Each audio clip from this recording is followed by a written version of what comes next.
Hello friends, तो आज के इस वीडियो में हम डिस्कस करेंगे सॉलिड प्रिंसिपल्स के। सॉलिड प्रिंसिपल्स ये सबसे ज़्यादा important and first most topic आता है एलएलडी रोड मैप का।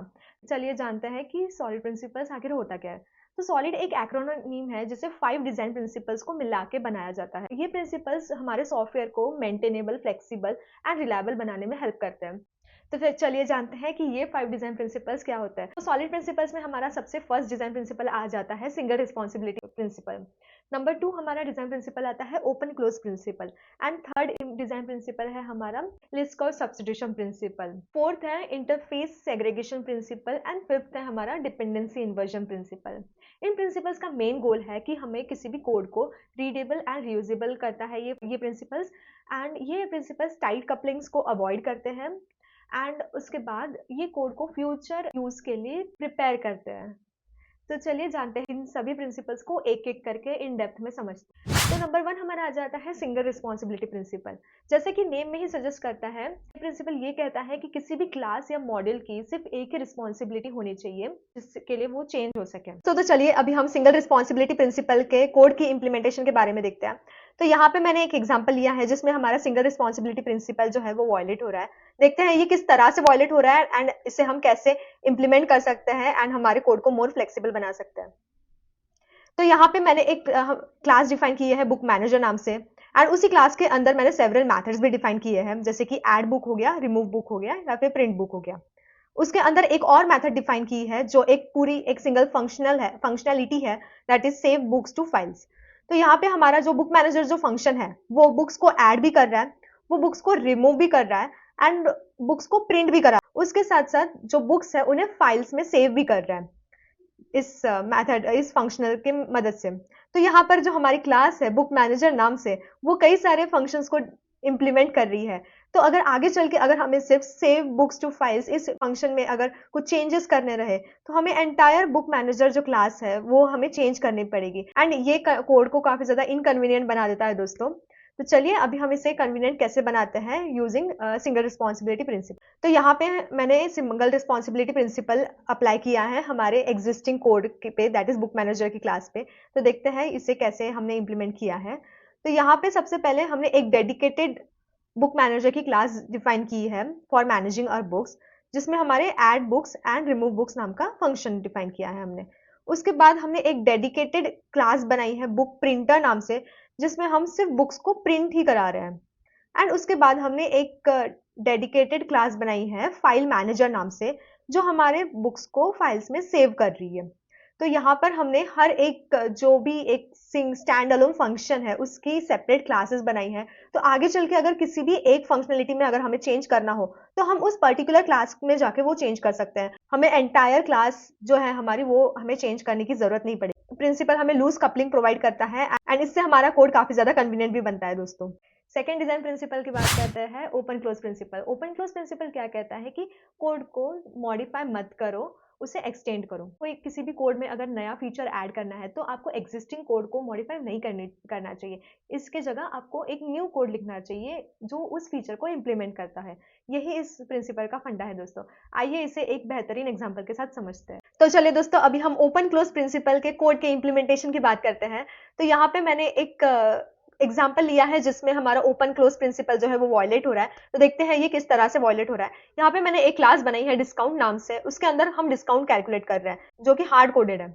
यहाँ पे अगर मैं जब भी डिस्काउंट क्लास बनाऊंगी तो मुझे सिर्फ 10% डिस्काउंट कैलकुलेट होके ही मिलेगा जब भी मैं डिस्काउंट क्लास को इंप्लीमेंट करूंगी, क्योंकि यहाँ पे जो हम रिटर्न कर रहे हैं वो एक हार्ड कोडेड 10% का डिस्काउंट है। मानो कि अगर हमें किसी कस्टमर को 50% ऑफ देना हो या फिर कोई ओकेशन आ रही हो जिसमें हम हमारे डिस्काउंट इंक्रीज करके 20% कर रहे हैं, तो यहाँ पर हमारा ये जो कोड है डिस्काउंट क्लास का वो काम नहीं करेगा। उसके लिए हमें एक सेपरेट डिस्काउंट क्लास को इम्प्लीमेंट करने पड़ेगा जो कि काफी ज्यादा इनकन्वीनियंट हो जाएगा दोस्तों। तो देखते हैं हम इसे ओपन क्लोज प्रिंसिपल के मदद से कैसे इसे एफिशिएंट बनाते हैं। तो यहाँ पे ने ओपन क्लोज प्रिंसिपल की मदद हमारा जो कोड है उसे कन्वीनियंट बनाया है। तो देखते हैं इसे हमने कैसे इंप्लीमेंट किया है। तो यहाँ पे सबसे पहले मैंने एक एब्स्ट्रैक्ट क्लास बनाई है डिस्काउंट नाम से, जिसमें हमारी एक एब्स्ट्रैक्ट मेथड है, that is to calculate the discount of that particular item. उसके बाद हमने एक रेगुलर डिस्काउंट नाम से क्लास बनाई है जो हमारे एग्जिस्टिंग डिस्काउंट क्लास को एक्सटेंड कर रहा है एंड उसकी जो मेथड है कैलकुलेट उसको भी ओवरराइड कर रहा है। तो यहाँ पे रेगुलर डिस्काउंट में हम 10% का डिस्काउंट दे रहे हैं, तो यहाँ पे 10 हमने हार्ड कोडेड कर दिया है। एंड उसके बाद हम प्रीमियम डिस्काउंट नाम से भी एक क्लास बना रहे हैं जिसमें हमने हमारा डिस्काउंट 20% किया है, सेम जैसे कि हमने रेगुलर डिस्काउंट में किया। ये जो हमारे प्रीमियम डिस्काउंट क्लास है ये भी हमारे एब्स्ट्रैक्ट डिस्काउंट क्लास को एक्सटेंड कर रही है एंड उसके अंदर की जो मेथड है कैलकुलेट उसे ओवरराइड कर रही है। एंड ये जो हमारी डिस्काउंट कैलकुलेटर जो क्लास है ये हमारे एंटायर ओपन क्लोज प्रिंसिपल का जो कोड है उसका इम्प्लीमेंटेशन है। तो देखते हैं इसे हमने कैसे इम्प्लीमेंट किया है। सबसे पहले हमने एक ऑब्जेक्ट बनाया है रेगुलर नाम से एंड उसके बाद हमने प्रीमियम नाम से एक ऑब्जेक्ट बनाया है to create a premium discount object. And उसके बाद हमने हमारी एक प्राइस सेट की है दैट इज 100 एंड अभी हम उसके regular discount and premium discount को प्रिंट करा रहे हैं। तो यहाँ पे हमें एक्सपेक्टेड है कि हमें आउटपुट में 90 मिले too because 100 regular discount on 100 will be 10% off that is 90 and यहाँ पे हमें एक्सपेक्टेशन है कि हमें 80 आउटपुट में मिले बिकॉज 100 के ऊपर जो हमारा प्रीमियम डिस्काउंट है दैट इज 20%, उसका आउटपुट हमें 80 ही मिलेगा। नंबर थर्ड डिज़ाइन प्रिंसिपल की बात करते हैं दोस्तों, लिस्ट कॉस्ट सब्सटीट्यूशन प्रिंसिपल। ये प्रिंसिपल थोड़ा सा कॉम्प्लेक्स साउंड कर सकता है बट इसे हम बहुत ही ज़्यादा आसान भाषा में समझते हैं। ये प्रिंसिपल सब क्लासेस को अपने पेरेंट क्लास की तरह बिहेव करना चाहिए बिना कोड को तोड़ फोड़ किए। अगर आप किसी सब क्लास को पेरेंट क्लास का रेफरेंस के साथ रिप्लेस करो तो भी आपका प्रोग्राम सही से काम करना चाहिए। इसे एक काफ़ी ज़्यादा मज़ेदार एग्जाम्पल के साथ समझते हैं। तो चलिए दोस्तों अभी हम लिस्ट कॉस्ट सब्स्टिट्यूशन प्रिंसिपल के कोड के इंप्लीमेंटेशन की बात करते हैं। यहाँ पे मैंने एक एग्जांपल लिया है बर्ड नाम से एंड ये एग्जांपल हमारे लिस्ट कॉस्ट सब्स्टिट्यूशन प्रिंसिपल को वॉयलेट कर रहा है। देखते हैं ये कैसे वॉयलेट कर रहा है एंड इस पे हम एलएसपी कैसे इंप्लीमेंट कर सकते हैं टू इम्प्रूव आवर कोड। तो यहाँ पे सबसे पहले मैंने एक क्लास बनाई है बर्ड नाम से जिसके अंदर मैंने एक मैथड भी इंप्लीमेंट किया है फ्लाई नाम से जो कि प्रिंट करा रहा है आई कैन फ्लाई ये स्टेटमेंट। उसके बाद मैंने इसी बर्ड क्लास को एक्सटेंड करते हुए एक सब क्लास भी बनाई है पेंगुइन नाम से, एक चाइल्ड क्लास बनाई है पेंगुइन नाम से जिसमें हमारी जो फ्लाई मेथड है वो ओवरराइड हो रही है एंड जो पेंगुइन है वो तो उड़ नहीं सकते राइट। तो यहाँ पे एक एरर थ्रो करना पड़ रहा है that is unsupported operation exception that penguins can not fly. तो इसी तरह से ये हमारे एलएसपी प्रिंसिपल का वायलेशन हुआ बिकॉज जो पेंगुइन हमारी जो क्लास है वो तो फ्लाई मेथड को इम्प्लीमेंट ही नहीं कर रही है because penguins can not fly. तो यहाँ पे हमें एक एरर थ्रो करने की जरूरत पड़ रही है जो कि एक बिल्कुल भी राइट अप्रोच नहीं है कोड लिखने का। तो चलिए इसे हम एलएसपी प्रिंसिपल के मदद से हम इस हमारे जो एग्जिस्टिंग कोड है उसको कैसे इंप्रूव करते हैं देखते हैं। तो एलएसपी को इम्प्लीमेंट करने के लिए मैंने यहाँ पे सबसे पहले फ्लाईएबल इंटरफेस बनाया है एंड उसके अंदर मैंने एक मैथड बनाई है फ्लाई नाम से। तो ये जो इंटरफेस है हमारा ये किसी भी चीज का एक ब्लूप्रिंट की तरह काम करता है जिसके ऊपर बाकी के जो क्लासेस है वो इंप्लीमेंट हो सकते हैं। एंड उसके बाद मैंने एक बर्ड क्लास बनाई है same as the previous code and उसके बाद मैंने एक फ्लाइंग बर्ड नाम से एक अनदर क्लास बनाई है जो हमारी बर्ड क्लास को एक्सटेंड कर रहा है एंड जो हमारे फ्लाईएबल इंटरफेस है उसे भी इंप्लीमेंट कर रहा है। तो यहाँ पे हमारी जो फ्लाइंग बर्ड नाम की जो क्लास है उसमें हम प्रिंट करा रहा है कि आई कैन फ्लाई, मतलब जो भी हमारे फ्लाइंग बर्ड्स है वो फ्लाई कर सकते हैं। एंड उसी तरह से हमने एक पेंगुइन क्लास बनाई है जो सिर्फ बर्ड क्लास को ही एक्सटेंड कर रही है, उसमें हमने फ्लाईएबल जो इंटरफेस है उसे इंप्लीमेंट नहीं किया है। दैट इज जो मेथड है फ्लाई नाम से वो हमारे पेंगुइन जो क्लास है उसमें नहीं आएगी। तो दोस्तों ये एक काफी ज्यादा सिंपल एग्जांपल था हमारे एलएसपी प्रिंसिपल को इम्प्लीमेंट करने का। थर्ड डिजाइन प्रिंसिपल की बात करते हैं दोस्तों, इंटरफेस सेग्रीगेशन प्रिंसिपल। ये प्रिंसिपल कहता है कि क्लाइंट को सिर्फ उन्हीं इंटरफेसेस को यूज करना चाहिए जिनका उन्हें काम हो। हमें क्लाइंट को अननेसेसरी मेथड्स या इंटरफेस इंप्लीमेंट करने के लिए फोर्स नहीं करना चाहिए। इसे एक रियल लाइफ एग्जांपल की मदद से समझते हैं। तो अभी हम इंटरफेस सेग्रीगेशन प्रिंसिपल को कैसे इंप्लीमेंट करते हैं उसे कोड के मदद से समझते हैं। तो यहाँ पे मैंने जो एक एग्जांपल लिया है वो हमारे आईएसपी को वॉयलेट कर रहा है। तो देखते हैं वो कैसे वॉयलेट कर रहा है एंड हम इसे आईएसपी की मदद से कैसे सुधार सकते हैं। तो यहाँ पे सबसे पहले मैंने एक इंटरफेस बनाया है वर्कर नाम से जिसमें मैंने दो मैथड्स कॉल आउट किए हैं that is work and eat. And उसके बाद मैंने एक क्लास बनाई है ह्यूमन वर्कर नाम से जो हमारे वर्कर इंटरफेस को इंप्लीमेंट कर रही है। एंड जो ह्यूमन वर्कर है उसने वर्क मेथड को भी ओवरराइड किया एंड उसने ईट मेथड को भी ओवरराइड किया, that is completely fine. But उसके बाद मैंने एक और क्लास बनाई है रोबोट वर्कर नाम से। तो रोबोट वर्कर क्लास भी हमारे वर्कर इंटरफेस को इंप्लीमेंट कर रही है। तो जो रोबोट वर्कर क्लास है हमारी उसने हमारे वर्क क्लास को इंप्लीमेंट किया that is robot is working. But यहाँ पे एक दिक्कत आ जाती है, robot can not eat right. तो यहाँ पे हमें एक अनसपोर्टेड ऑपरेशन एक्सेप्शन थ्रो करने को मिल जाता है बिकॉज रोबोट्स डजंट ईट। तो इसी दिक्कत को हम सुधारते हैं आईएसपी के मदद से। तो देखते हैं हम आईएसपी को कैसे इंप्लीमेंट करते हैं इस सिनारियो में। तो दोस्तों अभी हम आईएसपी को इंप्लीमेंट कर रहे हैं। तो आईएसपी को इंप्लीमेंट करने के लिए मैंने एक सेग्रीगेटेड इंटरफेस बनाया है वर्केबल नाम से। तो दोस्तों इंटरफेस जैसे कि मैंने पहले भी बताया था, एक ब्लूप्रिंट होता है किसी भी चीज का। एंड वर्केबल इंटरफेस में मैंने एक मेथड डिफाइन की है वर्क नाम से। एंड उसके बाद मैंने एक इंटरफेस बनाया है ईटेबल इंटरफेस, जिसमें मैंने मेथड डिफाइन की है ईट नाम से। तो यहाँ पे मेरे जो दोनों भी मेथड्स थी, that is work and that is to eat, तो ये दोनों भी मेथड्स एक सेपरेट इंटरफेस में मैंने डिफाइन की है। तो यहाँ पे जब मैं ह्यूमन वर्कर नाम से जो क्लास बना रही हूँ, वो हमारी वर्केबल इंटरफेस को भी इंप्लीमेंट करेगा, वो हमारी ईटेबल इंटरफेस को भी इंप्लीमेंट करेगा, जैसे कि यहाँ पे मैंने किया है। एंड वो दोनों भी method, that is to work और दैट इज टू ईट, दोनों भी मेथड को वो ओवरराइड करेगा। तो यहाँ पे हमने ह्यूमन से वर्क भी कराया एंड ह्यूमन से खाना भी खिलाया।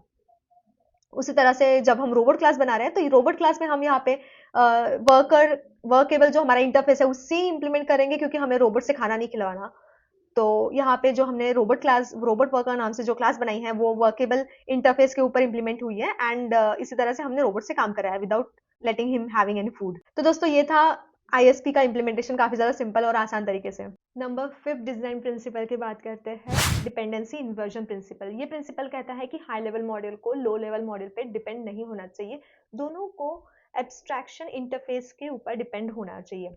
हाई लेवल मॉडल वही जो हमारे बिजनेस का कोर लॉजिक हैंडल करते हैं, एंड लो लेवल मॉडल्स मतलब जिसमें हमारे बिजनेस के सब टास्क जैसे कि डेटाबेस हैंडलिंग या फिर फाइल इनपुट आउटपुट हो गया, वो सब हैंडल करते हैं। तो यही है डिपेंडेंसी इन्वर्जन प्रिंसिपल का फंडा। डिपेंडेंसी इन्वर्जन प्रिंसिपल को हम एक कोड की मदद से भी समझते हैं दोस्तों, कि इसे इंप्लीमेंट कैसे किया जाता है। एंड इसके हेलो दोस्तों, तो अभी हम डिपेंडेंसी इन्वर्जन प्रिंसिपल के कोड के इंप्लीमेंटेशन की बात करते हैं।